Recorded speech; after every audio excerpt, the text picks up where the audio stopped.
Hey guys, in today's tutorial, I'll show you how to fix the Windows 11 Start menu search bar when it's not working.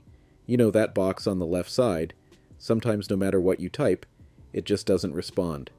Don't worry, we'll go through 3 simple steps to solve this problem.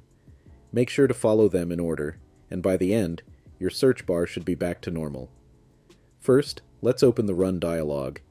You can do this by right-clicking on the Start icon and selecting Run, or simply pressing the Windows key plus R on your keyboard. Now, in the Run box, type the following command. I'll also include it in the description. Click OK and the Search and Indexing Troubleshooter will open. Follow the on-screen instructions, select the issue you're experiencing, and let Windows try to fix it. If that doesn't solve it, we'll restart the Windows search service. Again, open the Run dialog, Windows plus R, and this time type services.msc, press OK. A window will open with a list of services. Scroll down or press the W key to quickly find Windows Search. Right-click on it and select Restart.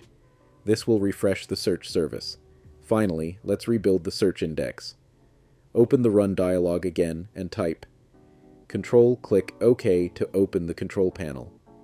At the top right, change the view from category to large icons or small icons. Now look for indexing options and open it. Inside, click on Advanced, then under the Troubleshooting section, select Rebuild.